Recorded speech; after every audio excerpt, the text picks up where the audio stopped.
Bem-vindos ao MentorCast, aqui você vai aprender tudo sobre gestão das suas emoções, autoconhecimento, inteligência emocional e gestão de pessoas. Eu sou Cleiton Pinheiro e estou aqui com a equipe do Instituto Destiny. Na minha frente, do lado direito, Lucas Aguiar, também conhecido como Teixeirinha. Fala, gente! Tudo bem? Do lado esquerdo, Runes. Olá, todo mundo. Ótimo. Excelente. Curto. Olá, todo mundo. Perfeito, é isso aí. Muito bom. E do meu lado esquerdo, ele, o menino Wesley, o inenarrável. Gente, é um prazer inenarrável estar aqui novamente. Enfim, a gente já acostumou, mas já virou Wesley inenarrável. Gente, olha só. Hoje eu quero falar um pouquinho mais sobre autoconhecimento. E falando sobre autoconhecimento, no último final de semana, claro que aqui é gravação, mas eu participei do Destiny Mind. O que é o Destiny Mind? É o Mastermind do Thiago Brunet. E ele falou algo que eu trouxe assim, eu falei, cara, se as pessoas soubessem a importância disso, elas levavam isso a sério. É algo que aparentemente é óbvio, vamos falar assim, mas existem muitos segredos por trás de coisas que são óbvias, quando você tem um olhar certo. Ele falou o seguinte: nunca minta pra você. Você vai falar assim, mas eu não minto pra mim. Então, eu quero explorar esse assunto hoje porque ele tem uma ligação direta com o autoconhecimento. E eu recebo muita gente perguntando, Cleito, fala mais sobre autoconhecimento. Explica mais sobre o autoconhecimento. Então hoje a gente vai explorar muito sobre o autoconhecimento. Eu quero explorar isso trazendo para você um pouco da minha prática que me ajudou a trazer o autoconhecimento para minha vida. E também com essa frase, nunca minta para você. Gente, olha só. Essa frase, nunca minta para você, pode parecer para você que não é algo tão profundo, mas ela é. Então, exemplo, coisas que você não fez na sua vida, qual foi o motivo? Exemplo, você tem vontade de fazer algo que você ainda não fez? Tem. Você sabe o motivo pelo qual você não fez? Sei. Dê um exemplo. Forte. Um exemplo que eu posso dar aqui é... Nossa, tem coisa que você não pode Você vê dar? que tem bastante coisa. Coisas ilegais? Coisas que possam ser compartilhadas, Teixeirinha, por favor. Eu tô com medo agora. Não sei. Eu tenho aqui de bate-pronto. Pular Obrigado, de Wesley, paraquedas. por me salvar. A gente perdeu o quê? 30 segundos, o Teixeirinha dando risada e no final falar, não sei.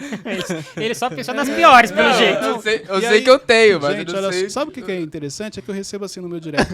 Cleiton, nossa, as perguntas do Teixeirinha são muito inteligentes. Teixeirinha tem muito futuro e tal. Meu Deus, Mal esse é sabe. Não, deixa eu explicar. Gente, a gente edita as eu- coisas aqui, tá? esse é o Eu futuro. sei que eu tenho, mas eu não lembro agora o que é, claro. entendeu? Vamos lá, Wesley. Pular de paraquedas. Nossa, Você é tem verdade. Não, peraí, já foi sua chance. Não, eu também tenho muita parecendo. vontade. Você já teve vontade ou tem? Tenho. E por que ainda não fez? Porque eu acho que eu procrastino pra fazer isso. Ou não dou prioridade. Então, por que você não dá prioridade? Ah, porque eu acho que eu fico, é longe, é caro. Então não é porque você procrastina, porque você não tem dinheiro. Não, porque se eu me organizar, eu vou. Se eu tipo... Então não Vou. é caro. Não é caro. Mas eu fico dando essa desculpa. Tá. Você tem medo de pular? Já pulou quantas vezes? Nenhuma. Você acha que você vai ter medo na hora?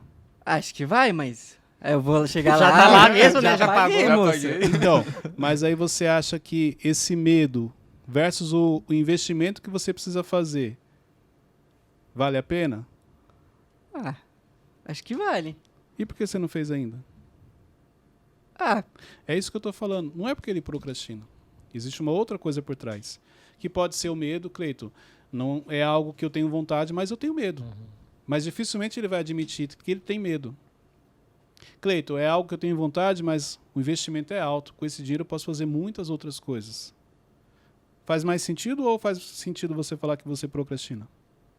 faz mais sentido as duas primeiras que você me deu. É isso que eu estou falando. A gente pode falar, então você estava mentindo para você. Você não faz isso de maneira intencional. É inconsciente. É por isso que isso pode te acompanhar por anos, essa vontade de pular de paraquedas, e ela nunca acontecer. Porque quando você começa a falar a verdade para você, fala assim, olha, hoje no meu cenário financeiro é um investimento muito alto. Com esse dinheiro eu faço outras coisas. Ok. Quando o seu cenário melhorar, você vai falar, hoje eu consigo pular de paraquedas. Aí você vai lá e pula. Hoje eu não consigo porque eu tenho medo. porque eu ainda não trabalhei a questão da altura. Mas se da manhã ou depois eu consigo me libertar, aprendo a lidar com o medo, eu vou lá e pulo de paraquedas. Só que enquanto você estiver achando que é a procrastinação, você nunca vai pular de paraquedas. Porque a história que você está contando para você, ela não é realmente a maneira correta. Ela não é verdadeira. E por isso que muitas pessoas carregam, por anos, muita coisa dentro de si e não resolve porque ela não está sendo sincera com ela. Ela não consegue chegar e admitir, tenho medo, ou não sei fazer, ou preciso de ajuda. Cleiton, por que a gente tem tanta dificuldade de admitir essas coisas? Por causa das nossas crenças que nós carregamos, do filtro mental que nós temos, daquilo que você traz com você, dos traumas, do impacto. Então, exemplo, no podcast passado, eu falei que ia compartilhar um pouco da minha história. Eu vou compartilhar hoje alguns pontos, só para você entender, coisas que eu não compartilhei, algumas delas em público ou aqui no MentorCast, mas para vocês entenderem.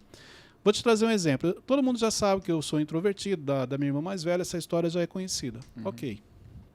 Essa rejeição que eu senti, ela fazia com que eu criasse coisas na minha cabeça ou tomasse decisões, ainda criança, para chamar atenção. De alguma maneira eu dava um jeito de chamar atenção. Vou te dar um exemplo aqui, que vocês vão rir, porque eu já conheço vocês não vão deixar passar batido. Eu tô rindo já. Mas que eu fazia isso na minha infância. Olha o nível de coisa que uma criança pode fazer para chamar atenção de maneira inconsciente. Tinha uma casa de uma tia minha, que ela ficava muito próxima de onde a gente morava. O Wesley já tá rindo. Nem sabe o que é, já tá rindo. E eu tenho isso na memória. Então, o que acontece? Toda vez que a gente ia nessa casa, lá tinha uma espécie... Sabe esses esgotos? Casa tem esgoto assim, que passa? Tinha um esgoto que passava. Você não pulava lá não, né? Todas as vezes que eu ia nessa casa, eu caía nesse esgoto. É verdade. Eu lembro como hoje. Eu lembro que teve um dia que era assim, tinha um esgoto, isso é normal em casas mais simples, a nossa infância era mais humilde, e aí você tinha ali duas madeiras que colocava para atravessar aquele esgoto. E eu lembro eu pisando nessas madeiras, e eu olhando pingueira. assim, eu falando, não posso cair, puf, caí. Aí olha o que vem na minha memória. Na terceira vez, sua mãe já levava roupa, né? Não. Jamais. Olha o que vem na minha memória. Minha mãe me pegando, brigando comigo, eu chorando, porque eu tinha caído ali. Cara, eu caía sozinho, só pra você entender. O nível emocional que eu tinha, isso foi logo quando a minha irmã nasceu. Porque assim, o nível emocional, a carência que eu fiquei, a necessidade de aceitação, a necessidade de atenção, foi tão alto que eu cheguei nesse nível. E eu tenho, cara, muito nítido na minha memória. Minha mãe me tirava, brigava comigo, e minha mãe me levando, eu todo sujo, de volta para casa. Quando chegava em casa, minha mãe me dando banho. Caraca. Aí você se sentia bem porque... É isso. É como se eu fizesse aquilo para no final da história eu ter uma atenção da minha mãe. Estou sendo cuidado, né? Minha mãe tá dando banho, minha mãe tá me trocando, minha mãe tá passando perfume em mim. Por quê? Porque eu vi ela fazendo isso com a minha irmã. Então imagina, você sendo filho único, de repente acontece isso com o mais novo e você se sente rejeitado. Tanto que, exemplo, eu tomei ponto na vida 3 vezes. Mas 2 foi na minha infância, foi logo nessa época. Que emocionalmente eu fiquei muito abalado. Eu caía, eu não colocava a mão. Eu caía direto com a cara no chão. Caraca, você tinha um negócio diferente pra chamar a atenção, né? É verdade. Um gosto diferente. Sabe por quê? Porque eu lembro, tudo bem, mas é inconsciente. Você não faz aquilo assim, ó, eu vou cair aqui e minha mãe vai... Não, É depois que você identifica é isso, né? inconsciente. Depois, olhando para a história hoje, fica muito nítido isso para mim. Então eu lembro depois, claro, eu machucado, com ponto, mas minha mãe cuidando, você tá melhor, meu pai chegando, se preocupando, nossa, o que aconteceu, tal. E, gente, isso é muito comum na fase adulta. Você traz esse tipo de comportamento da infância para a fase adulta. Exemplo, uma pessoa quando ela se sente excluída de um ambiente, rejeitada, o que ela faz? Ela faz algo para chamar atenção. A necessidade emocional é tão grande que ela paga um preço alto para, de repente, ela fazer algo de errado e todo dia ela ser chamada a atenção daquilo. Mas o que tem por trás? Tem alguém dando atenção para ela. Se não fosse assim, exemplo, se ela não cometesse aqueles erros, se ela não falasse demais, se ela não questionasse, o líder dela não ia dar atenção para ela. O líder dela não ia chamar ela na sala para conversar. Isso é comum. Você falou que era inconsciente que você fazia isso. Como que eu consigo identificar se eu tô fazendo algo inconsciente hoje que é por causa de rejeição, pra chamar atenção? Exemplo, quando alguém chega para você e fala, Teixeirinho, isso aqui não é legal. Eu vou te dar um exemplo. Os erros que você comete, são erros básicos. Eu já te sinalizei alguns, inclusive essa semana você cometeu outro naquela postagem. Uhum. Se você olhar, é um erro básico. Você fala, caramba, mas isso daqui eu sabia. Por que eu não me atentei? Porque em determinado momento que você está se sentindo, não é excluído ou rejeitado, porque você não tem esse sentimento, mas só entender o seguinte, caramba, o Wesley fez um negócio, deram parabéns, o Runes fez um negócio, deram parabéns. Peraí, deixa eu dar um jeito aqui também de ganhar um parabéns. Só que muitas vezes você não pensa assim. De maneira inconsciente, você comete um pequeno erro, naquele momento você veio para a evidência. Quem foi que fez isso? Foi o Teixeirinha. Cara, mas é de uma forma negativa.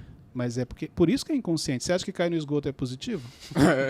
Mas no final tinha uma recompensa, que era minha mãe me dando atenção. Mas eu não tive recompensa nenhuma, eu sabia disso. Você teve atenção naquele dia. Pelo menos por umas 2 horas a gente ficou falando de você. Caraca, forte. Pode ver. Mesmo sendo negativo, pelo menos por um dia inteiro, dependendo da gravidade do que a pessoa faz, ela vira evidência. Toda hora vem alguém conversar, olha, caramba, cara, você não pode errar. Meu, você é um cara bom, só que você está cometendo esses erros, isso aqui vai te prejudicar. Aí vem uma outra pessoa, meu, fica mais atento. É como se assim, o seu dia, ó, você teve a atenção emocional das pessoas. Você vai falar, Cleiton, não faz sentido. Ok. Então começa a olhar o histórico, verifica o comportamento das pessoas. Verifica se tudo que as pessoas fazem de ruim, boa parte delas, o que tem por trás é uma atenção que ela quer. Mas nunca você vai chegar para um líder, para o seu pai, para sua mãe, e falar assim, dá atenção para mim porque hoje eu estou carente. Muito difícil você fazer isso. Exemplo, não é 100%, não é uma regra, mas a maioria das pessoas, quando colocam piercing, quando tatuam o corpo, boa parte delas é para chamar atenção. Eu conheço pessoas que colocou um piercing por quê? Porque o pai falou que não era para colocar. Ah, porque meu pai falou não é intuitivo do sim, eu vou colocar. Mas na realidade o que tem por trás era uma atenção que ela queria do pai e não teve. Uma atenção que ela queria da mãe e não teve. A tatuagem não é diferente. Mas dificilmente uma pessoa vai falar assim, não, é verdade, Cleiton. Eu quis fazer isso na época para chamar atenção. Não. Sabe o que você vai falar? Não, Cleiton, eu sempre achei bonito. E as pessoas que eu andava também tinham. Então, para me sentir aceito também no grupo, também inconsciente, eu fiz. Não estou falando aqui que tem nada de errado, porque não sou contra, não tem nada de errado. São só decisões que nós tomamos com um fundo emocional. Assim como eu trouxe o meu exemplo como criança, muita coisa depois eu trouxe na fase adulta e fui me libertando aos poucos. Mas tem como controlar o nosso inconsciente? Tem quando você conhece a sua história. Não é que você vai controlar o inconsciente, mas você vai se confrontar e através do autoconhecimento você vai ter mais clareza sobre isso. Você começa a identificar claro. A história. Então, exemplo, quando eu comecei a entender sobre inteligência emocional e eu começo a olhar para a minha história, tudo faz sentido. Aí, peraí, por isso que eu me comportava assim, por isso que na infância eu tinha esse problema, por isso que na adolescência tinha essa rebeldia, entendeu? É isso, porque tudo tem um fundo emocional e você faz de maneira inconsciente. Então, quando eu lembrei que eu caía naquele esgoto, logo em seguida, porque assim, ó, tem uma memória ruim, todas as memórias, isso aqui é importante vocês entenderem. Eu acho que eu comentei isso aqui, mas acho que não ficou gravado no Mentorcast. Todas as memórias que você tem, ou ela tem um lado positivo ou ela tem um lado negativo. Exemplo, me fala algo que você lembra da sua infância. Meu pai brincando comigo no corredor de casa jogando bola. Seu pai brincando com você no corredor de casa jogando bola. Só você e ele? Só eu e ele. Isso era positivo. É uma memória boa. Sabe o que eu lembrei do Divertidamente, daquele filme que tem... São as memórias, isso, são os pilares. O pilar da família, o pilar do crescimento, do desenvolvimento. É isso, aquele filme ele explica muito bem a nossa mente. É excelente aquele filme. Você quer entender um pouco das suas crenças, da sua história, você assiste aquele filme. E você vai perceber que o comportamento dela é muito em cima do que passa na cabeça dela, que são através dos personagens. Mas você vê, uma das memórias que você tem é seu pai brincando com você. Isso é positivo. Você lembra de alguma memória que você acha que não é legal? Um exemplo. Lembro. Fala. Nossa. Eu tava na escola, em uma festa que tava tendo na escola, eu era pequenininho, tava eu e minha prima. E eu saí da gangorra, de propósito, ela foi cair, começou a chorar, meu tio brigou comigo, tudo isso. Então, você vê que é uma memória, mas ela não é positiva, porque seu tio brigou com você. Mas olha o que você falou, eu saí da gangorra de propósito. E ela caiu. Provavelmente você tinha alguma coisa com a sua prima, pode ser um ciúme, alguma coisa.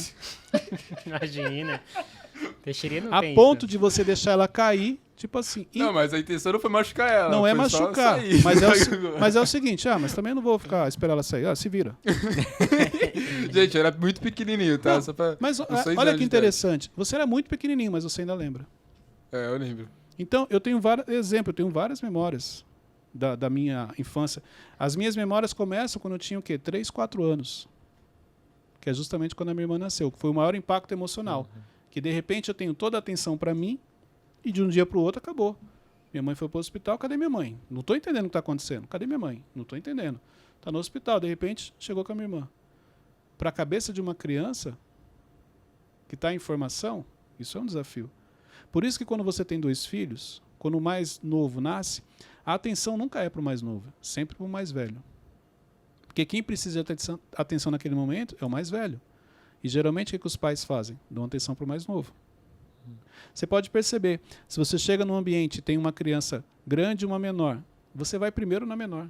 Então todo mundo de fora já dá atenção para o menor. Por isso que os pais precisam dar atenção para o mais velho. Por isso que o comportamento muda. Meu filho mais velho, quando o mais novo nasceu, o comportamento dele mudou. Isso é comum. Porque é a questão dos ciúmes. Então aí vem uma série de sentimentos. Entendeu? Que você não consegue identificar ali porque é uma criança, mas com o passar do tempo você olha e fala, caramba, faz sentido. Cleide, você falou que você é irmão mais velho, eu também sou, e agora faz sentido algumas coisas. A competitividade entre os irmãos é muito comum. Você falou isso, eu lembrei de uma história que minha mãe fala, que quando minha irmã nasceu, teve esse período que eu fiquei com muitos ciúmes, eu rasguei todas as roupas dela. Não todas, né? Mas eu rasguei algumas roupas dela. Vai falar que é consciente? Não, é inconsciente. Vai falar que você não gosta da sua irmã? Não, ele gosta. Mas ali é a emoção tomando conta. O problema é que isso que você trouxe, para algumas pessoas, ela carrega até hoje na fase adulta. Por isso que o comportamento das pessoas, você fala, comportamento de criança. É comum. Porque você traz comportamentos da sua infância para a fase adulta. Se eu começar aqui, exemplo, só falar com Runes, aí você vai falar, não, espera aí, pode falar Runes. Não, escuta aí, pode falar Runes. O que vai acontecer com vocês dois? Vai ficar mal, né? Vai ficar de bico. Vai ficar de mal, não vai? A próxima vez não é nem me chamar, né? Vai ficar de mal sim ou não? Não, eu não, mas vai ficar chateado. O que aconteceria é ficar assim. No segundo episódio, faça a mesma coisa. Vai ficar chateado? Vai ficar de bico? Vai. Aí você vai chegar pro Wesley e falar assim, inconsciente, tá? Se não é planejado. O Runes não tá aí hoje, né? Vamos gravar uma Intercast? Pode ver. Você vai falar assim, não é isso que acontece não, mano. Você vai falar assim, foi na maldade. Não foi na maldade, é inconsciente, mas o emocional já tá abalado.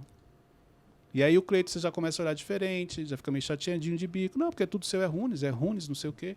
Gente, isso é comportamento de quem? De adulto ou de criança? De criança. Qual das 2 crianças nós temos aqui? Nós temos 2 adultos. Isso é comum. Você já reparou? Vou te dar um exemplo. Quando você precisa falar com alguém do seu dia a dia, do seu convívio. Vamos falar, exemplo, comigo. Faz de conta que você fala comigo todos os dias. E de repente entrou numa semana que eu quase não falo com você. Você manda uma pergunta, eu respondo só o básico. Você vai perceber que não demora muito, você vai arrumar um problema para me trazer. Cleito, deu um problema aqui, o que você acha que a gente faz? Por quê? É a necessidade para ter um assunto da interação. Quando eu trabalhava em home office, era assim mesmo. O Cleiton tá falando comigo. É verdade. Caramba, o Cleiton não falou comigo hoje. Peraí, deixa eu arrumar um problema. Eu até ficava, caraca, o que tá acontecendo? Já faz uns dias que a gente não se fala. Será que estão pensando em mandar embora? A sua mente começa a criar histórias e mexem com o seu emocional e com o seu comportamento. Cleiton, você lembra de algum comportamento da infância que você levou até a vida adulta? Vários. Vou compartilhar alguns aqui. Ó, eu cresci com um complexo de inferioridade. Então, só alguns comportamentos meus, alguns traumas, algumas crenças que eu tinha. Eu tinha complexo de inferioridade, necessidade de aceitação do meu pai. Eu tinha necessidade de aceitação das pessoas. Eu era introvertido, crença, traumas, tudo você pensar, autossabotagem. Nossa. Fala comigo. A inteligência emocional me ajudou muito. Por que você acha que eu consigo compartilhar algumas coisas das minhas experiências? O que eu compartilho aqui com vocês são coisas que eu vivi. Então, da mesma maneira que eu consegui vencer através da inteligência emocional, entendendo um pouco mais das minhas emoções, vocês também conseguem. E quem está nos escutando ou assistindo também consegue. A minha vida ela mudou quando eu me converti. Quando realmente eu conheci Jesus, que eu só ouvia falar. Dentro desse processo, vamos falar assim, dentro desse pacote, Cleiton, A verdadeira mudança foi quando você conheceu Jesus, ok. Dentro disso veio uma série de coisas. A inteligência emocional foi uma delas. Isso faz quanto tempo? 5 anos. Caraca. Sim, 5 anos. Mas não quer dizer que com 5 anos virou a chave. 5, 6 anos. Estamos em 2021, foi em 2016 que eu me batizei. Começou em 2015. Isso é de 5, 6 anos para cá que virou a chave que eu precisava desenvolver, que eu precisava mudar. Que você identificou. Então, às vezes, você pode olhar para mim e falar assim, você está há mais de 20 anos fazendo isso. Não. Tinha meus traumas, tinha as minhas crenças, era orgulhoso, complexo de inferioridade. Vou te explicar de onde vem meu complexo de inferioridade. Ninguém nunca chegou para mim e falou assim, você nunca vai ser ninguém. Você é pobre. Ninguém nunca falou isso para mim. Só que, olha só, eu morava numa casa que ela era uma espécie de um porão, vamos falar assim, porque ela ficava embaixo de outra casa, era meio escondida assim, e tinha muito mofo, tinha barata, tinha uma série de desafios que eu falo assim, realmente, Deus protege, né? E aí, como ela era na avenida, então eu não fui um menino criado na rua, eu fui um menino criado dentro de casa sozinho. Eu tinha um amiguinho que morava 4 casas atrás, depois, e esse era o único amigo que eu tinha para brincar. Então, assim, eu desenvolvi rápido a introversão e eu brincava sozinho. Eu nunca tive problema de brincar sozinho. Eu pegava meus carrinhos assim e ficava brincando. E aí, onde vem o complexo de inferioridade? Quando eu tenho, exemplo, 2 carrinhos e ele tem 10. Eu tenho 3 bonequinhos e ele tinha 20, 30. Quando eu chegava Natal ou épocas festivas, aniversário, e eu ganhava um carrinho que eu achava da hora, quando eu chegava lá, ele tinha ganhado uma carreta. Sabe? Aquela coisa, você tá feliz com um carrinho e o cara ganha cegonha. A cegonha vem 6 carrinhos igual ao seu e você tava todo feliz. Uhum. Quando eu olho para a casa dele era quase 5 vezes maior que a minha, 6. Então ali eu começo a entender que é assim que a vida funciona. Uns vão ter mais, outros vão ter menos. As pessoas, você ouve assim, existe o rico e o pobre. Então, nesse caso, ele é o rico, eu sou o pobre. E aí eu desenvolvo meu complexo de inferioridade. E eu começo a trazer isso para a minha vida e você começa a se vitimizar. Talvez não externamente, mas internamente. Por isso que eu falei a importância de você falar a verdade para você. Só que isso eu só vim descobrir depois. Por quê? Porque eu começo a chegar nos ambientes e achar sempre que eu sou o menor. Sempre vou me posicionar como pequeno. Sempre vou me posicionar como aquele que não tem sorte. Sempre vou me posicionar como mais pobre, como que menos tem recurso. Isso é diferente de humildade, né? Não tem nada a ver com humildade. Entendeu? É porque o meu complexo impedia que eu me posicionasse. Uhum. Então, exemplo, vai fazer um sorteio aqui, ó. Nós temos 3 chocolates aqui, vamos sortear. Na minha cabeça, eu já sei que eu não vou ganhar. Porque na vida é assim, eu sou menor. Eu não tenho sorte. E você vai potencializando isso com o passar do tempo. Exemplo, vai tomando corpo, forma isso, vai potencializando. A gente mudamos, a gente foi morar 1 ano em Minas, em Uberlândia. Uberlândia é a terra do quê? Do Uber. Aí, o Thiago nos ensinou isso. Grande aprendizado com o Thiago. Uberlândia é a terra do Uber. Eu morei 1 ano lá. Caraca, eu não sabia.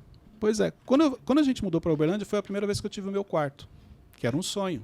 Eu tenho o meu quarto. Tentando. Não, é verdade. Para mim era importante. Se você tem o seu quarto, você não sabe o quanto é importante você ter o seu espaço. E nessa casa que a gente morava, que era um porão, era assim. Eram os 2 guarda-roupas, um virado para o meu lado e um virado para o lado da minha irmã. Então, o lado para ela era o quarto dela e o do meu lado era o meu quarto. Só cabia minha cama, não tinha mais nada. Mas ali era o meu quartinho, tá bom. Uhum. Nessa casa, em Minas, eu tive meu quarto. Quando a gente volta para São Paulo, a gente foi morar em 3 cômodos nesse retorno. Cozinha, sala e um quarto. Neste um quarto ficava meus pais, a minha irmã e a pessoa que trabalhava com a gente. Nossa. E eu dormia na sala.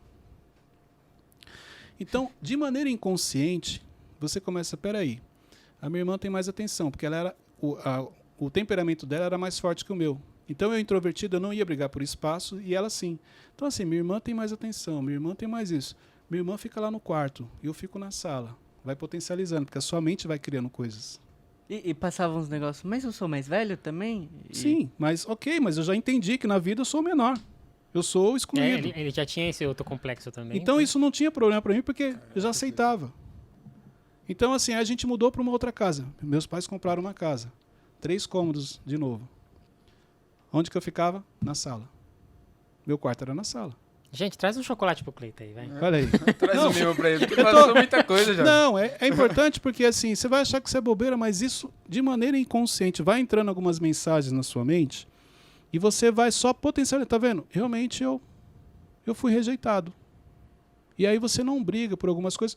Quando eu chego na adolescência, eu nunca dei trabalho para os meus pais.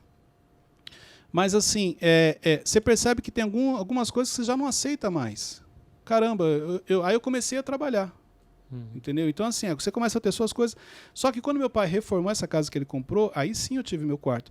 Isso só não virou um problema para mim, porque eu tive, então eu usufruí dele. Só que eu teve um outro problema. Quando ele comprou, que ele reformou, o que ele fez? Ele reformou o quarto da minha irmã, arrumou do jeito que ela queria e falou, depois eu vou terminar o seu. Sabe como que o meu terminou? Tipo assim, trocava o sofá da sala, aí eu levava o sofá pro meu quarto. Comprava um rack novo, eu pegava o rack e levava pro meu quarto. Foi assim que eu montei meu quarto. Só que assim, o elo familiar para mim sempre foi muito forte. Então eu nunca olhei isso como assim, meu pai criou essa crença, isso. Eu desenvolvi uma necessidade de aceitação dele, mas não por coisas que ele fez, por causa da minha mente, de coisas que eu construí. Eu estou compartilhando isso porque se você trouxer para a sua vida, olha só, eu contando a minha história, eu identifiquei vários gatilhos, vários complexos, várias crenças, vários traumas. E aí, quando eu descobri inteligência emocional, que eu percebi que eu tinha uma necessidade de aceitação do meu pai, como assim, Cleiton? Tudo que eu fazia, eu tinha que falar com meu pai. Então, se você chegasse aqui e falasse assim, Cleiton, parabéns pelo Mentorcast. Não, caramba, peraí. Meu pai não está aqui, meu pai precisa ouvir isso. É isso, de maneira inconsciente. Eu sempre estava buscando, de alguma maneira, levar para ele. Exemplo, eu trabalhei, quando eu casei, que eu falei no último, eu ganhava R$350. Na época eu trabalhava no McDonald's. Cleiton, como é que você casou com R$350? Pois é. Meu Deus. Eu fui destaque do mês, irmão, 2 vezes. Aquele quadro? 2 vezes destaque do mês. Eu tinha um bigodinho horrível lá na parede. Imagina o Cleiton agora com o bigodinho, batata grande por mais R$1, senhor. É isso aí, 2 vezes. Então assim, você tira aquela foto, então eu chegava, compartilhava com o meu... Por isso que hoje, olhando para trás, faz todo sentido. Eu falava, pai, eu fui destaque do mês. Por quê? Porque quando eu fui entrar no McDonald's, quando minha mãe falou que... Abriu em frente à loja que minha mãe trabalhava. E aí meu pai falou assim, imagina, o Cleiton nunca vai conseguir trabalhar lá. Ele mal abre a boca, não fala nada. Caramba. Como que ele vai? Só que meu pai não fazia isso de propósito. Sim. Era uma maneira que ele tinha para despertar, tipo assim, cara, você tem que ser mais ativo, você é muito tranquilo, você é muito Essa é a sossegado. maneira errada de despertar. Essa era a maneira dele, mas não é a maneira errada. É a maneira dele. Vou te falar que não é a maneira errada, porque essa é a maneira que ele aprendeu. Isso é importante. A gente nunca pode falar que meu pai me ensinou da maneira errada. Não. Seu pai te ensinou da maneira que ele aprendeu, só que ele deu o melhor dele. Eu nunca vou fazer nada de errado pro meu filho. É modelar, né? Ele modelou. Exatamente. Aí quando eu pego a história do meu pai, a criação que ele teve, conforme ele compartilha, eu entendo por que ele me criou daquele jeito. Só que ele me criou ainda muito melhor do que a criação que ele teve. Porque é assim que a gente faz com os filhos. Então você pega aquilo que você recebeu e potencializa, vezes 10, vezes 1000, você vai dar o melhor pelo seu filho. Por isso que não é a maneira errada. O pai e a mãe nunca cria da maneira errada. É a maneira que ele entende que é o melhor para o filho. Então, ele pegar no meu pé desse jeito era a maneira que ele entendia que, cara, você precisa despertar, você é muito sossegado. E posso falar, vou contar um segredo aqui? Eu era sossegado, tranquilo. Pensa num sossego em pessoa, era eu. Então ele não estava errado em pegar no meu pé. Se ele não tivesse pego no meu pé, porque assim, uma coisa que incomodava ele, quando ele chegava do trabalho e eu estava na rua com os meninos, jogando bola, alguma coisa. Cara, você queria ver meu pai bravo se ele chegasse e pegasse eu na rua. Eu ficava até 5h20. Eu sabia que ele chegava às 5h30. 5 minutinhos. Aí eu ficava no portão, o ônibus parava lá em cima, eu já ficava aqui dentro, depois eu olhava, não veio. Então vamos ficar mais um Caraca! Por isso que é importante, quando a gente fala de criação de filhos, eles terem consciência. Porque não adianta, você não vai estar com eles 24 horas. Só que meu pai sempre foi assim, muito firme com a gente. Então, se ele falava não, era não. Não tinha negociação com ele. E posso te falar, se não fosse a criação que ele me deu, eu não seria quem eu sou hoje. Então, com tudo isso que eu contei, glória a Deus, eu honro meus pais sempre que possível, porque foram através dessa criação que eu me tornei quem eu sou hoje. Então, eu tenho essa consciência. Isso para mim é muito tranquilo. Hoje em dia, uma pessoa que fica, uma criança, né, que é quieta, essas coisas, normalmente a gente vê ela no celular. Na sua época, o que você fazia? Meus carrinhos. Eu sempre gostei muito de carrinho. Sabe até com que idade eu brinquei de carrinho? Chuta. 18. Não, até os 14 anos. Não, mas... Pega hoje uma criança de 12 anos para ver. Não existe isso. Eu fiz uma pista, eu sempre gostei muito de carro, de Fórmula 1. Eu desenhei uma pista de Fórmula 1 embaixo do meu colchão. Então o que eu fazia? Não, eu sempre fui muito criativo. Caraca. Entendeu? Mas por quê? Porque a minha introversão ela fez com que eu criasse o meu mundo. Então, dentro do meu mundo, eu criava muita coisa. Então, eu desenhei uma pista e eu baixava o colchão e ficava escondido. Quando eu queria brincar, eu levantava o colchão e ficava lá brincando. Se chegava alguém, porque eu já era grande, 14 anos, você não podia mais brincar de carrinho. Eu escondia. Entendeu? Caramba. E não tem nada de errado. Hoje eu olho, bacana. Aproveitei minha infância ao máximo, até passei. Ah, não, 14 anos Esse complexo de inferioridade é muita coisa. 14 anos você já tá no primeiro Mesmo ano no do ensino passado. médio. Brincando de carrinho, mano. Cleito, mas e aí? Não, é isso. É você não mentir pra você, eu tô contando a minha história. É assim que eu identifico os meus gatilhos. Quando eu sou verdadeiro comigo. Você não acha errado você brincar de carrinho até os 14 anos? Claro que não. O que tem?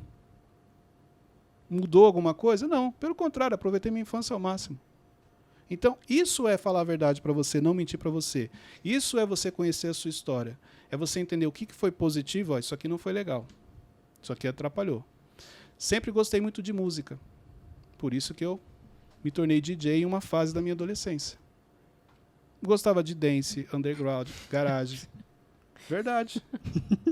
Quando eu mudei para este bairro, na frente da minha casa tinha o vizinho, ele tinha uma equipe de som. Quem mora em bairros, em periferia, é muito comum. Você tem equipes de som, então todo final de semana, hoje em dia eu não sei, talvez seja por carro, mas na minha época essas equipes, você ligava o som na escola, em alguns lugares, e fazia ali uma festa. Então eles tocavam outros estilos e eu tocava dance. Então assim, eu gostava muito disso, porque eu sempre gostei de música.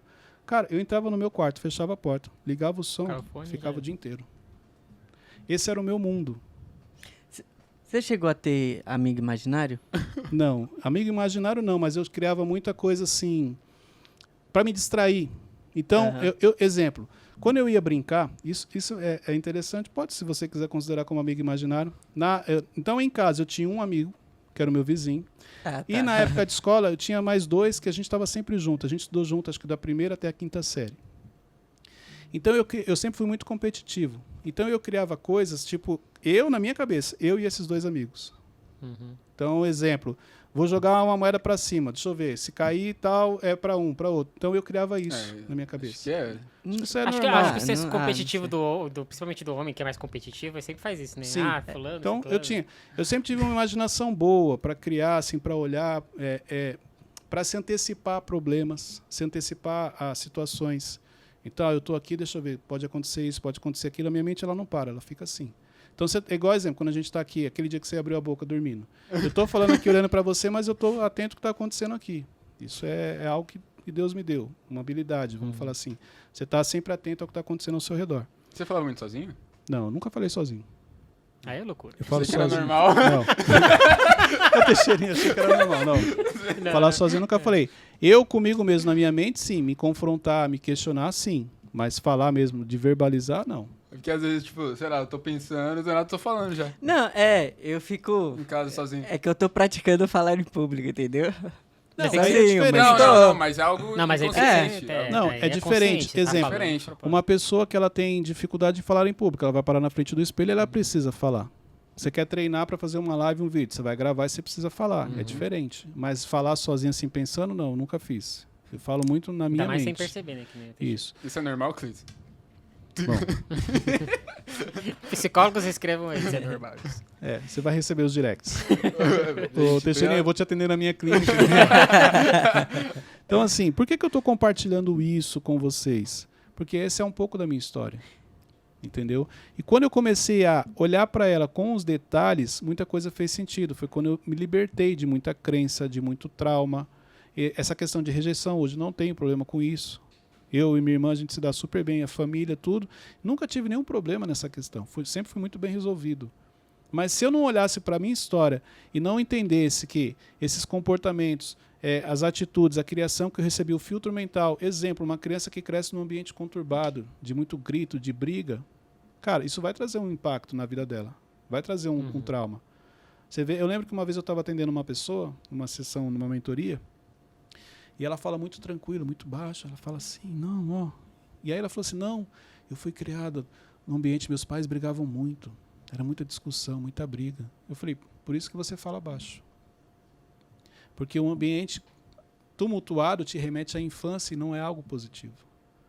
Então você vai estar sempre falando baixo porque você quer manter a calma. Você quer manter a tranquilidade. Pode ver que se você chegar num ambiente muito tumultuado, você não se sente bem. Ela falou assim, é verdade. Como que você descobre isso? Olhando para a sua história.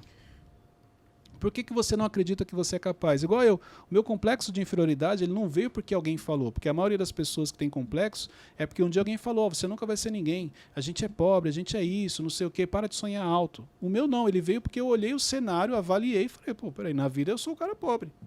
Eu sou o cara que não vai vencer. Só que eu tenho uma coisa comigo.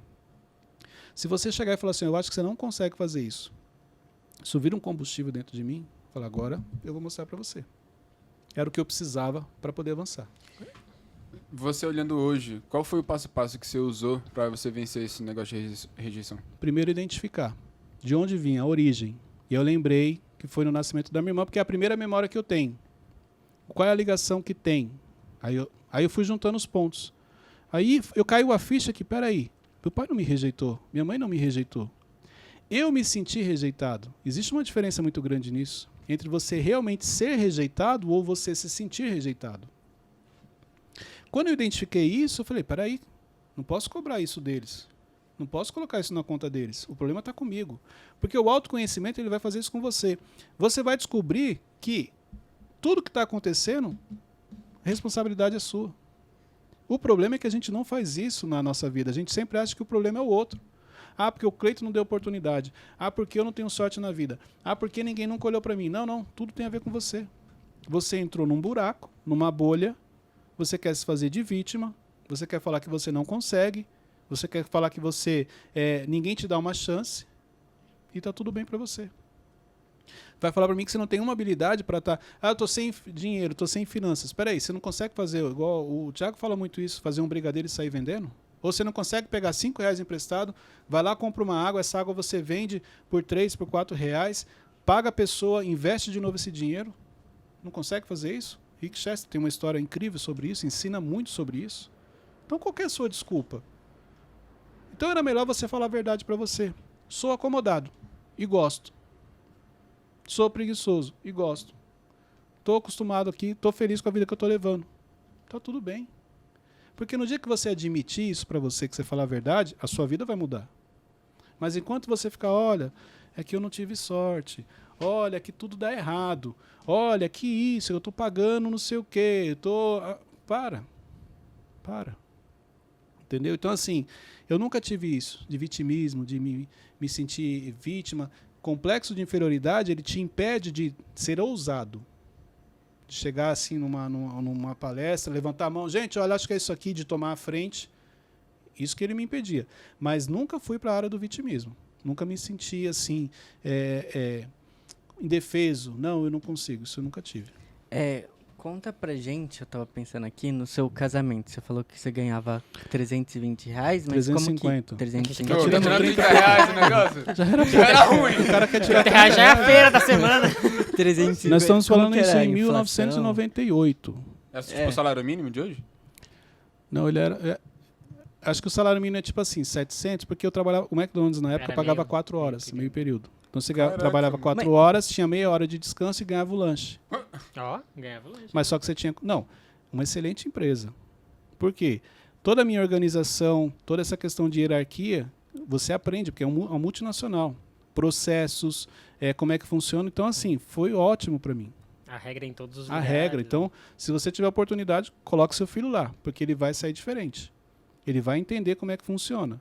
Entendeu? Ah, mas paga pouco. Não paga pouco. Você trabalhava 4 horas só.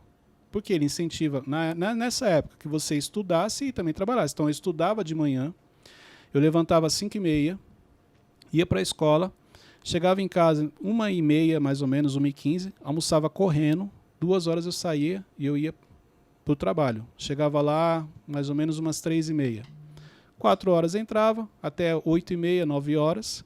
Chegava em casa novamente 11h30, quase meia-noite. Essa era a minha rotina. Então, assim, para mim, normal. Então, assim, pagava pouco, não, mas porque a carga horária era menor. Só como eu trabalhava muito longe de onde eu morava, então você tinha um tempo maior. Mas quando eu casei, vamos lá. Mas tem como medir esse valor hoje? Tipo, seria R$500 hoje? Não. É o meio salário. É só você Metade pegar do quanto salário eles mínimo. pagam, deve ser isso. Hoje acho que tem lei, acho que eles têm que pagar eles o têm mínimo que pagar, salário, é. deve ter mudado a política interna. Uhum. Mas hoje seria o quê? Uns R$600, 700, 500? Mesmo assim, pra uma pessoa casada? Não, calma, por quê? Porque aí na época a Luciana engravidou. E, peraí, A cara quer dizer que acordando 5h30 da manhã e dormir meia-noite você ainda tinha tempo de namorar ainda? Sim. Caraca, irmão. Porque olha só, Caraca, organização em pessoa. É, isso não, aí é importante isso aqui. Na época eu não tinha o entendimento de muita coisa, nós não éramos convertidos, lembrando que a gente se converteu há alguns anos. Então, quando a gente casou, a Luciana estava grávida de 4 meses. Eu lembro que o único momento na vida em que eu não consegui entender, eu não via luz, vamos dizer assim, no final do túnel, foi quando ela falou assim, estou grávida. Eu lembro que na época eu fazia minhas orações, eu sempre falei com Deus. Desde os 6 anos de idade, quando minha mãe me ensinou o Pai Nosso, a partir daí todos os dias eu falava com Deus. Então eu sempre fui temente a Deus, eu sempre tive uma intimidade com Deus. Deus sempre falou comigo. Só que a diferença era os pedidos que eu fazia. Quando eu era criança eu pedia. Eu lembro que nas orações eu pedia assim, no final do ano eu quero ganhar a bicicleta.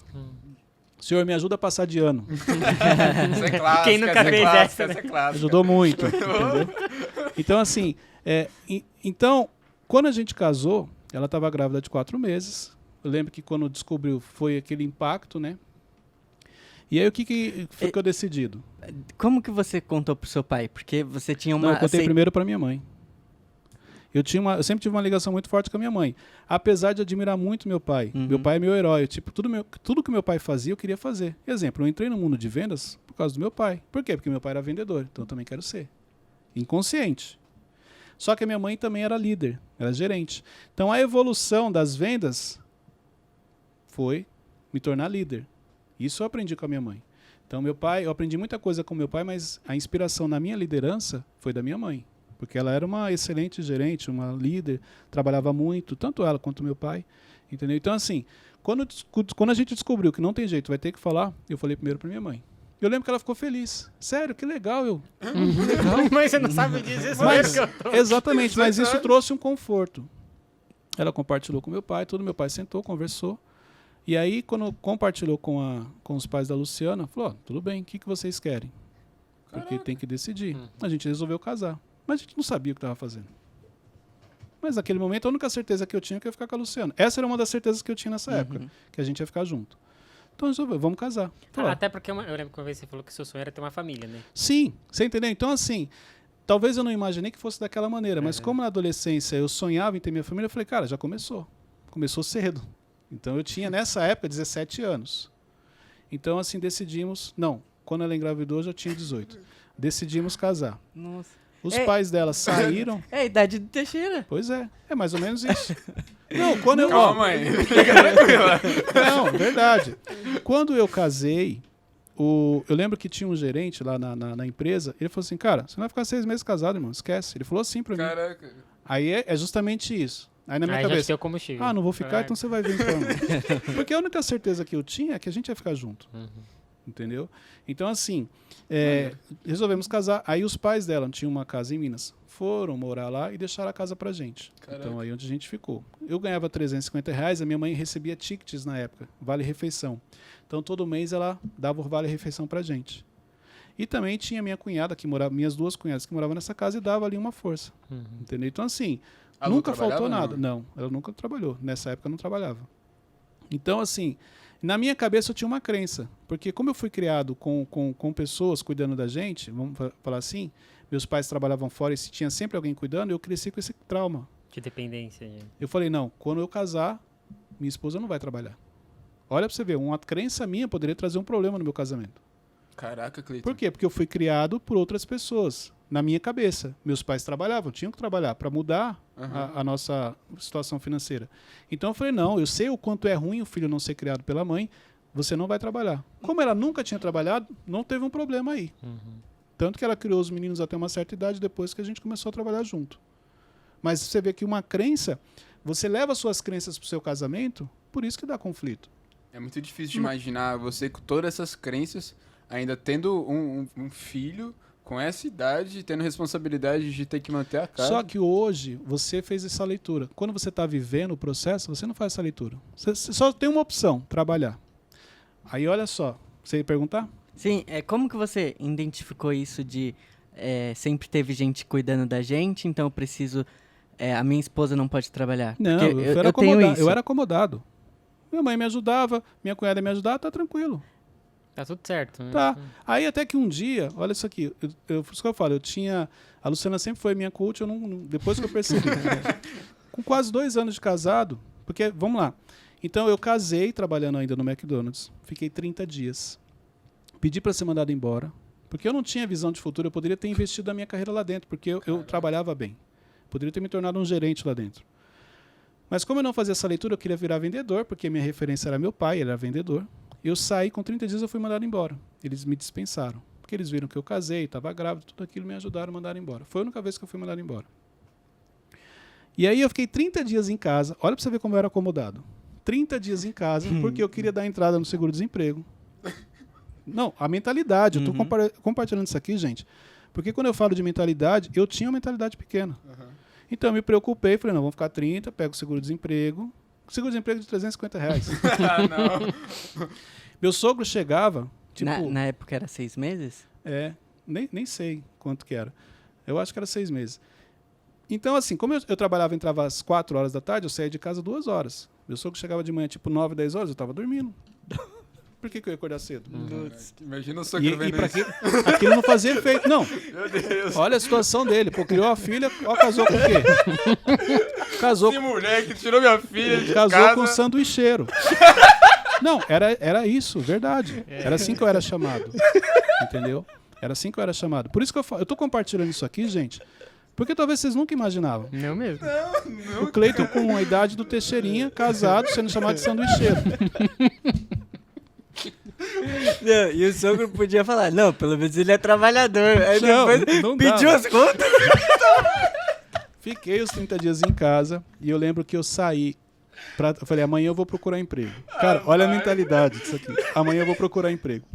Saí 11 horas da manhã para procurar emprego.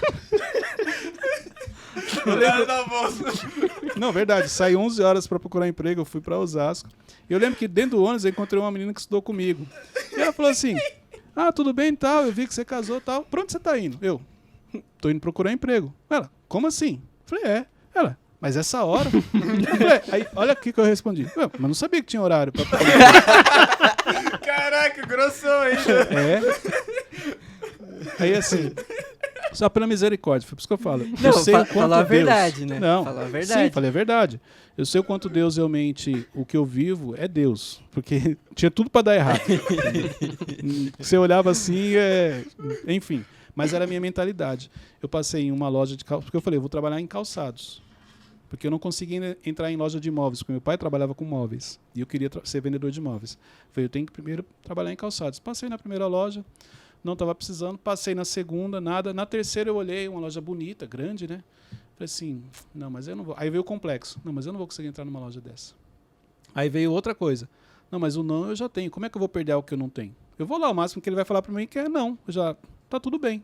Entrei e falei assim, olha, eu trabalhei nessa empresa, assim, que o McDonald's foi a única experiência que eu tinha. Só que por coincidência não, né? São as coisas que Deus faz. Naquela semana ele tinha tido uma reunião e tinham falado muito bem sobre os funcionários do McDonald's. Então, quando eu falei que eu trabalhei lá, chamou a atenção dele. Falou, pô, legal, me conta aqui e tal. Eu comecei a contar um pouco da minha experiência. Ele falou assim, e você trabalhou com vendas aonde? Eu falei, não, nunca trabalhei com vendas. As vendas as vendas do McDonald's, eu vendia hambúrguer. Ele falou assim, não, aqui pra gente pegar tem que ter experiência. Aí, tipo assim, ele devolveu minha carteira e virou as costas. Eu falei assim, então, tá bom, onde é que eu pego essa experiência aí? Falei que eu vou lá buscar. Aí ele parou, virou, falou assim, você tem razão. Volta aqui à tarde, que eu vou ligar lá para pegar a referência sua, para a gente poder avaliar. Fui para casa, voltei à tarde. Quando eu voltei à tarde, ele ligou lá, ninguém atendeu. Não, na realidade, eu saí da loja, corri lá onde eu trabalhava, falei, ó, eles vão ligar, só fala a verdade, não precisa inventar nada, só fala a verdade como eu trabalhava. Ok, combinei tudo certinho, ligou lá, ninguém atendeu. Eu lembro que ele ficou com raiva e falou, ó, vai amanhã lá na 23 de maio, se der tudo certo, você entra. Aí fui. Entrei, meu primeiro mês, trabalhando com vendas de calçado. O que era lá na 23 de maio? Era a central deles. Ah, tá. No primeiro mês, tinham 94 vendedores nessa loja. Porque vendas de calçados tem muito vendedor em lojas grandes. Eu fiquei em 15º. Eu lembro que quando eu cheguei no estoque, era aquela coisa enorme, aquele monte de calçado. Eu falei, mano, como é que eu vou saber? Por isso que eu falo, gente, apesar da mentalidade pequena, eu sempre fui criativo, eu nunca assim, eu não desistia. Eu falei, como é que eu vou saber onde estão isso aqui? Aí eu falei, deve ter uma lógica isso aqui. Aí eu rapidamente fiz a leitura. Bom, aqui é infantil, feminino, sandálias, sapato, salto, masculino. Aí eu já fiz essa leitura. Porque quando você entra, ninguém te ajuda como deveria. Os caras jogam você lá e falam, irmão, se vira. Aí o que eu fazia? Como eu não conhecia o estoque, eu descia, pegava, quando a pessoa escolhia o modelo, eu subia correndo, pegava lá 2, 3 modelos diferentes, descia e falava assim, ó, o seu modelo, o rapaz está procurando. Eu já vou voltar lá e falar com o estoquista. Aí eu voltava, pegava mais 2, 3 modelos. Ó, o estoquista ainda não achou o número que você pediu, mas ele está vendo. Só que nesse meio tempo, só pelo esforço, a pessoa escolhia outro. Então, por isso que eu falo, eu não sabia como funcionava, mas eu tinha muita determinação. Eu sabia o que eu queria. E como eu era competitivo, eu falei, cara, eu não vou entrar aqui com 94 vendedores e ficar lá atrás. Eu preciso ficar entre os 10 primeiros. E aí eu consegui ficar em 15º, me destaquei, passei um tempo, acho que foram 6 meses, depois eu consegui entrar na loja de imóveis para poder entrar dentro daquilo que eu queria. Então, por que eu falei da Luciana, foi meu primeiro coach? Porque ela um dia chegou para mim e falou assim, você tem sonhos? Eu falei, tenho. Mas é assim, eu já me armei, já fechei a cara, já, expressão corporal, eu falei, o que ela quer? O que ela pensa que ela é para ficar falando assim comigo? Eu sou o homem da casa, mãe? Sou o homem da casa, é. Nessa época vocês já tinham se mudado? 2 anos de casado. Já era casado, o Vinícius já tinha nascido, tudo. Eu falei assim, quais são os seus sonhos? Eu falei, ter nossa casa, nosso carro, uma vida confortável. Por quê? Eu falei, não, só estou perguntando. Como é que você vai conseguir isso? Eu, trabalhando, igual trabalhando, não sei o quê, com fé em Deus e tal, e saí bravo. Saí bravo. Só que eu parei depois e falei, caramba, ela tem razão. Como que eu vou conseguir isso? Eu tinha certeza dentro de mim que eu ia conseguir. É aquela coisa que você tem dentro de você, sabe que você não sabe explicar, mas você sabe que aquilo vai acontecer. Até porque é como se Deus confirmasse aquilo comigo. Mas como? Eu não sabia falar. E dali eu comecei a despertar que eu precisava me planejar. Aí eu comecei, peraí, qual é o carro que eu quero? Entendeu? Isso e aquilo, e aí as coisas foram acontecendo. Entendeu? Mas é isso, quanto você se planeja. Só que, gente, olha só, hoje o que a gente está falando aqui? Eu trouxe um pouco da minha história, mas é sobre autoconhecimento. Da mesma maneira que eu tenho a minha história, você tem a sua. Se você começar a contar a sua história para as pessoas, você vai identificar de onde vêm os seus gatilhos. Você vai identificar de onde vem o padrão que você vive. Exemplo, lembra que eu falei? Eu imitava tudo aquilo que meu pai fazia, porque eu queria ser igual a ele. Então eu repetia o padrão. Então ali eu já limitava o meu crescimento, porque assim, se meu pai teve isso, o máximo que eu vou ter é isso, porque eu quero imitar ele. Só que quando eu comecei a entender sobre a questão da inteligência emocional, qual era o meu modelo de família? Pai, mãe, 2 filhos. O que eu queria como família? 2 filhos. Tenho uma casa, tenho um carro, tá tudo bem. Consegui meu apartamento, meu carro, tá tudo bem. Porque esse era o padrão que eu trazia. O meu filtro mental era assim. Quando você começa a mudar a mentalidade, que veio através do autoconhecimento, inteligência emocional, aí sim, você começa a sonhar mais alto. Exemplo, hoje, a gente mora aqui, em Alphaville. Sabe onde foi que eu tirei minhas fotos do casamento? Nessa praça aqui, na gruta. Mas Sem nunca... morar aqui, né? Não. Ah, é? 98. Nunca que eu ia imaginar que eu ia morar aqui. Então, aqui eu aprendo o seguinte. Deus já tinha mostrado lá atrás. Eu não tinha entendido. E Deus nunca mostra nada que você não possa ter acesso. As minhas crenças, as minhas limitações, todos os meus gatilhos, com tudo isso que eu contei para você, me impediam de enxergar um dia e estar fazendo aqui, gravando o Mentorcast ou fazendo o que eu faço. Então, na realidade, não é que você não consegue, não é que você não tem sorte, é que você não conhece a sua história e você continua contando historinha para você. No dia que você conhecer realmente a sua história e falar a verdade para você, você vai se libertar de muita coisa e vai viver aquilo que Deus tem para você. Pode fazer. Você sentiu muito medo quando Sempre. Vou ter um filho? Mas o medo nunca me paralisou. Casar? Vou te falar por que o medo não me paralisava, porque eu não ficava pensando. Então o medo ele vinha, que é normal. E como que eu lidava com o medo? Eu não ficava pensando. Eu não ficava pensando assim, cara, meu filho vai nascer, como é que eu vou dar o de comer para ele? Não me preocupava com isso. Eu só sabia que eu tinha que trabalhar. Não, mas se meu filho quiser ir no lugar e não tiver. Não tem como. Se não tiver, não vai. Porque meu pai falava assim para mim, quando eu era pequeno. Quando a gente vai sair, sabe qual que era o nosso passeio na minha infância? era pegar o trem em Carapicuíba, ir até a Praça da República e dar uma volta na praça e depois voltar. Nossa. Esse era o nosso passeio de final de semana. E eu tenho memórias boas sobre isso, sabe por quê? Eu lembro meu pai me colocando aqui nas costas dele. Tipo andando de cavalinho. Eu lembro a alegria que eu tinha quando meu pai comprava uma pipoca. É o tempo de qualidade, né? Não interessa onde tá. Não tem a ver com dinheiro, e é isso que as pessoas não entendem. As pessoas acham que para você poder ser feliz, para você falar de felicidade, você tem que ter dinheiro, e não tem. Porque esse era um momento muito, muito rico para a gente. Causou memórias boas. Se hoje eu crio os meus filhos da maneira como eu crio, com todo o amor e carinho, foi porque meu pai deu isso para a gente, mesmo não tendo condições financeiras. Todo esse aprendizado, toda a responsabilidade que você teve muito cedo, qual foi o maior aprendizado que você trouxe para hoje? O maior aprendizado que eu tive com a inteligência emocional foi entender que eu vivia em um mundo que só existia na minha cabeça. Porque através da minha história é isso que a gente faz. O Wesley tem um mundo que ele criou na cabeça dele, você tem o seu, você tem o seu. E talvez o mundo que você criou na sua cabeça não seja a realidade do seu dia a dia. Então isso aconteceu comigo. Eu criei um mundo na minha mente onde eu achava que eu era... Isso aqui eu já estou falando de uma outra fase, tá? A fase que eu me achava. Então eu achava que eu era o melhor gerente, o melhor líder, o melhor marido, o melhor amigo, o melhor conselheiro. E eu estava muito longe de ser isso. Por quê? Porque eu achava que eu sabia tudo. O problema de quem sabe tudo é que você não precisa aprender, porque você já sabe. Então toda vez que você já sabe algo, você se fecha, você não precisa aprender algo novo. Então esse foi o maior aprendizado. Desconstruir o meu mundo e recomeçar. Só que recomeçar com a experiência positiva e negativa para não fazer de novo. Então hoje, eu tenho muita preocupação em trazer algo para as pessoas que eu não vivo. Aí eu tenho uma crença, um trauma que eu trago do passado e eu não quis quebrar. É justamente isso. Falar algo que eu não vivo. Se eu não vivo, eu não posso falar. Então se eu começar a falar algo aqui para vocês que eu não estou vivendo, a minha mente começa a me cobrar. E eu paro, não vou falar.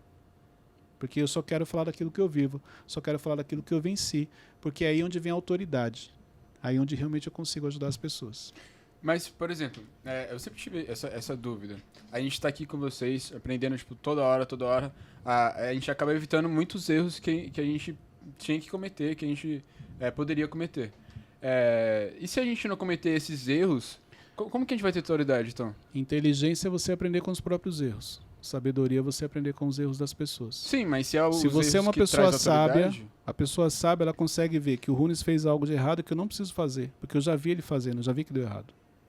Só que a falta de inteligência emocional, a mentalidade pequena, faz você olhar para o Runes cometendo um erro e falar, mas o erro foi porque ele cometeu, comigo não vai acontecer. Você sempre acha que você é melhor que as pessoas. Estatisticamente, 10 pessoas fizeram e deu errado. Você acha que justo na sua vez vai dar certo? Pode ser. Desde que você tenha uma palavra, desde que você tenha uma promessa, desde que Deus fale para você, não, pode fazer aqui porque eu vou te honrar. Uhum. Mas se você não tem essa palavra, se Deus não falou de maneira clara com você, por que você acha que com você vai ser diferente? Será que não está existindo aí algum excesso de confiança que pode te prejudicar? Porque todo mundo fez e deu errado. Não, na minha vez vai dar certo. Não. Deus falou para você fazer? Confirmou? Confirmou. Então pode fazer, porque aí vai dar certo. Fora isso, vai dar errado. Tá, mas a questão são os erros que traz autoridade pra gente? Não são os erros que trazem autoridade. O que traz autoridade é você superar. Então, os erros que eu superei, mas se eu tô aqui com vocês, eu me permito tá cometer muitos erros, se entendeu? ele não tem nada pra superar, como que ele vai vamos falar? Lá. Não que eu não tenho nada. Teixeirinha, eu tenho autoridade para falar daquilo que eu superei. Então, eu vou compartilhar o que eu tenho autoridade para falar disso, mas tem coisas que eu aprendi com as pessoas. Eu não sou especialista, mas eu já vi o Thiago fazendo, caramba, é isso aqui, ele já me ensinou. Eu vi que você fez, você já me ensinou.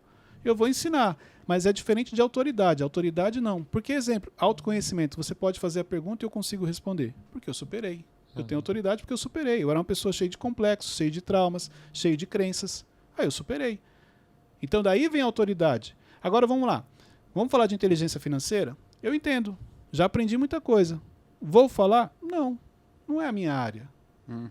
Não é algo que eu quebrei, que eu tive que fazer isso, que eu aprendi. Não, eu aprendi sim, com sabedoria, vendo outras pessoas errarem. Eu posso compartilhar um pouco do que eu sei, mas eu não entro como um especialista. Não vem aquela autoridade. Essa é a diferença. Então tem muita coisa que você vai ensinar que você não viveu, mas você viu alguém fazendo e fez errado. Agora, a verdadeira autoridade é daquelas coisas que você superou. E essas coisas que a gente superou está diretamente ligado ao nosso propósito. Não. Ou é a nossa mensagem? Só a nossa mensagem? Não tem uma ligação. Ele pode ter uma ligação com o seu propósito porque você vai ensinar pessoas. Mas nem tudo que eu aprendi na vida, que eu tenho autoridade para falar, tem a ver com o meu propósito. Você entendeu? Tem coisas que vão contribuir, mas não tem uma ligação direta. Exemplo, eu começo a fazer algo que não tem ligação nenhuma com o meu propósito. Errei. Aprendi. Mas se não tem a ver com o meu propósito, eu não vou compartilhar. Ele não vai encaixar. Entendi. Entendeu? Vai servir Então, só olha pra só, você mesmo. hoje o meu propósito, autoconhecimento. Pode ver, eu aprendi. Como que eu ajudo a pessoa no desenvolvimento dela? Porque eu consegui. Eu recomecei, eu superei, eu restartei, vamos falar assim. Deu certo. Entendi. A Dayana perguntou, qual a diferença entre a permissão e a direção de Deus? A permissão é quando você começa a tomar algumas decisões, você começa a fazer algo e as coisas vão acontecendo. Então, se você pede, Senhor, que eu faça apenas aquilo que o Senhor quer, apenas aquilo que o Senhor permita. Então, se você tentar fazer algo fora a permissão dele, não vai dar certo. A direção é onde ele fala para você onde você vai chegar, onde ele vai te colocar. Então, em cima do que ele fala, ó, vou te colocar ali em cima, pronto. Agora, para você chegar lá, você vai pela permissão dele. Uma história boa seria a de Jonas, por exemplo? Exatamente. Então Deus deu para ele uma direção e não permitiu que ele se desviasse. Ele até buscou se desviar, mas aí Deus trouxe ele de volta. Ele até permitiu que ele fosse pro barco, permitiu que não sei o quê, mas... Exatamente. Mas no final da história trouxe ele de volta para cumprir aquilo que ele tinha combinado. A Bianca Rocha. Qual conselho daria para quem quer crescer e se desenvolver, mas tem um problema em relação ao dinheiro? Minha tendência é gastar tudo que ganho e não consigo concluir meus projetos. O podcast de hoje, fala a verdade para você. Ela já começou, ela já identificou que ela tem um problema emocional. Agora ela realmente aceitar. Quando que ela aceita? Exemplo, quando que eu consegui colocar minha vida em ordem? Quando eu entendi que eu não tinha maturidade para lidar com cartão de crédito. Se eu não tenho maturidade para lidar com cartão de crédito, eu não posso ter um. Eu deixava ele em casa. Porque se eu saísse com ele, as minhas emoções iam me conduzir a gastar. Depois eu ia querer espiritualizar e falar que não fui eu que gastei, que foi o inimigo. Não era, eram as minhas emoções. Então, ela está no caminho. Qual o conselho? Fale a verdade para você. Não tenho condições hoje, não tenho estrutura financeira, então não posso sair com cartões, não posso sair sozinha, senão eu vou gastar. Você chegou a ter ajuda externa? Ou você conseguiu? Tive externa. Tive mentores, conselheiros que me ajudaram. A Elidiane, como buscar mais sabedoria e saber que estou no caminho certo? Como a Bíblia fala, peça para Deus. Tiago nos ensina isso. Quer sabedoria, peça a Deus. Só que é importante você entender o que você está pedindo. Peraí, você quer sabedoria para quê? Porque Deus não vai te dar algo para você usufruir sozinho. Não, eu quero sabedoria para eu ter uma vida melhor. Não. Eu quero sabedoria para abençoar vidas. Eu quero sabedoria para transformar a vida de pessoas. A consequência disso é você ter uma vida melhor. Então, esse entendimento é importante ter. Como dividir conhecimento sem parecer ser arrogante? A mesma pessoa. Eu vou ter que pegar um pouco pesado sobre isso, porque vamos lá. Coitado, Cleiton. Não, tem que falar a verdade. Se é para falar a verdade, o episódio de hoje é para falar a verdade. É isso não aí. minta para você. Aguenta, mano. Se você pareceu arrogante, é porque você é. E tem uma coisa, só fala quando a pessoa também te pergunta, né? Entendeu? Então, assim, uma pessoa que ela não é arrogante, ela compartilha o conhecimento dela e a outra pessoa não fica ferida. Ah, mas o fulano falou que eu sou arrogante. Será que você realmente não é? Estou falando isso pro bem dela, porque ela admitindo que de repente a arrogância faz parte da vida dela, ela consegue tratar. Igual eu já fui orgulhoso. Só que só consegui resolver quando eu aceitei que eu era orgulhoso. Mas eu sempre fui contra, eu sempre abominei isso. Eu acho horrível uma pessoa orgulhosa. E sem querer, eu era uma pessoa orgulhosa. Então ela admitir que talvez em alguns momentos, por feridas emocionais, por coisas que ela passou na vida, ela transparece, ela comunica a arrogância. O Renan perguntou, trabalho em supermercado e sou embalador. Como posso se destacar em minha função? Primeiro ele tem que estabelecer um objetivo. O que é um objetivo? Se ele trabalha no mercado como um embalador, empacotador, exemplo, eu quero ser um caixa. Pronto, um próximo passo, quero me tornar caixa do mercado. Próximo passo depois, eu quero me tornar um líder. Depois do líder, eu quero me tornar um gerente. Você entendeu? Ele tem que olhar para frente, tem que estabelecer um objetivo. Isso vai ajudar ele a sair de onde ele está rumo a um novo nível, a uma nova fase. A Jéssica Bonilha. Oi, gente. Amo cada detalhe do MentorCast, inclusive o inenarrável. Por isso que ele tá Deu felizinho, várias né? risadas. Só para ficar registrado, não existe Jéssica, ele mesmo que escreveu. É o perfil fake. É, o perfil fake. Então, assim, É a mãe dele. Não, o nível emocional do Wesley. Ai, meu Deus. Acabamos de falar assim, seja sincero com você mesmo. O nível, ele trouxe um elogio pra ele, que ele mesmo escreveu. Meu Deus do céu. Minha pergunta Não, é... já o 25º episódio? Acho que é. Aprendeu quase nada aqui com a gente. Entrou por aqui e saiu aqui. Ela falou assim, minha pergunta é, como deixar de ser grossa? Às vezes sinto que não sei me expressar. Então, o mesmo processo. O processo de mudança para qualquer coisa na sua vida é identifica, aceita. Quando você realmente aceita, vem o inconformismo. Então, ela já identificou, ela está indo para a fase da aceitação. Porque para ela fazer uma pergunta dessa, como ela, olha, eu sou grossa. Espera aí. O que eu preciso fazer, então, para deixar de ser uma pessoa grossa, ser uma pessoa mais doce? Eu vou pesquisar. Exemplo, quer um conselho? Livro especialista em pessoas. Então, esse é o primeiro ponto. Aceita que você talvez tenha um perfil, temperamento dominante, que você não tem paciência para algumas coisas, que você quer tudo para ontem, que você é uma pessoa muito prática, porque senão você vai focar só nas coisas negativas e vai esquecer das coisas boas que você tem. Entendeu? Então, ela aceitar isso, as coisas boas que ela tem, vai ajudar ela a tratar essa questão da grosseria. Só que para ela tratar a questão da grosseria, ela tem que colocar em prática a empatia. O que é empatia? Você se colocar no lugar do outro. Entender que o mundo não é como ela imagina. O mundo é diferente. Tudo aquilo que está fora do conceito, do padrão dela, não está errado. É apenas um ponto de vista diferente. Isso vai ajudar. A empatia vai ajudar ela a deixar de ser grossa com as pessoas. O Elias Beira. Tenho ideia de começar um negócio. Como saber se está dentro da minha missão e do meu propósito? Oração. Deus vai falar. Só que você tem que agir. Não é só você orar e ficar parado. Ah, eu tenho uma ideia, algo queima no meu coração. Ok, o que te impede? Repete para ele assistir o episódio Chega de Desculpas. O que te impede de abrir o negócio? O que te impede de fazer isso? Ele pode estar criando desculpas que na realidade tem a ver com ele e não daquilo que ele está imaginando. Pode ter o medo de dar errado também, aí entra Medo, a insegurança, são a autossabotagem, vamos falar assim. Bernardo Cunha. Gostaria de saber se existe um momento certo para decidir entre seguir os nossos sonhos. Existe. Existe. Cleito, qual é? Agora. Nossa. forte. Agora, Muito nesse forte. momento. Agora, começa agora. Essa é a melhor decisão que você vai tomar. Quando você deixa de sonhar, a sua vida para. Nunca deixe de sonhar. Assista o episódio anterior. 3 coisas que você não deve abrir mão. A gente fala de sonhos lá. Isso aí. O melhor momento para você realizar algo é agora. Comece agora. Talvez você vá realizar daqui 2 anos, 3 anos, 6 meses, eu não sei. Mas eu sei que se você começar agora, você vai realizar. Agora, se você ficar esperando o momento perfeito, talvez esse momento perfeito nunca chegue e o seu sonho nunca se realize. Eu aprendi cedo uma coisa. Se você plantar um se, nasce um quase. Começa por aí. Boa. Então eu nunca fui de ficar olhando assim, ah, mas e se isso, e se aquilo, não. Foi necessário para o meu desenvolvimento. Eu sempre acreditei o seguinte, que não existe tempo perdido. Então, exemplo, quando eu olho para o dono do KFC, com mais de 50 anos começou o seu negócio, o dono do McDonald's. Então, é tipo assim, peraí, eu estou com 42, não, mas se o cara começou depois de 50, irmão, e ele conseguiu, então eu também consigo. Isso sim, olhar para as pessoas de uma maneira positiva e, ó, se ele conseguiu, eu também sou capaz. Eu só preciso vencer as minhas crenças, o medo, mas na época eu não tinha essa clareza. Hoje, sim. Então, eu não permito que venham pensamentos para me denegrir, para me derrubar. Ah, não fui o primeiro, foi o 10º. Mas tá bom. Já sou o 10º.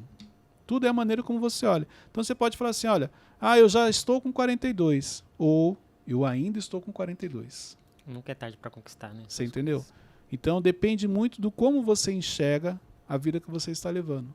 O quanto você realmente tem consciência que você tem muita coisa ainda para viver nessa vida. A promessa de Deus vai se cumprir na sua vida. Amém. Se vocês querem suas respostas aqui, é só deixar no Spotify, vai ter a caixinha lá, deixe sua pergunta. Nos próximos episódios vamos responder. Nos próximos o quê? Episódios. Episódios. Iremos responder. Episódios. Posso encerrar agora, gente? Agora vai. Pode. O Teixeirinha tá dormindo ali, ó. É. Não. Ele já não tá aguentando mais. Falou, meu, você vai ver quando desligar que ele vai brigar com você, mas tudo bem. Gente, chegamos ao final de mais um MentorCast. É isso aqui é importante, não minta para você, conheça a sua história. Eu vou fazer um pedido especial, pega esse link, compartilha nos grupos da família. A sua família precisa conhecer o Wesley Inenarrável, precisa conhecer o Teixeirinha, precisa conhecer o Runes. Verdade. Isso aqui vai ajudar muito, o que nós compartilhamos aqui vai ajudar muito no desenvolvimento deles. Até o próximo MentorCast. Que Deus continue te abençoando, te dando sabedoria, discernimento e entendimento. Até o próximo MentorCast. Até. Valeu!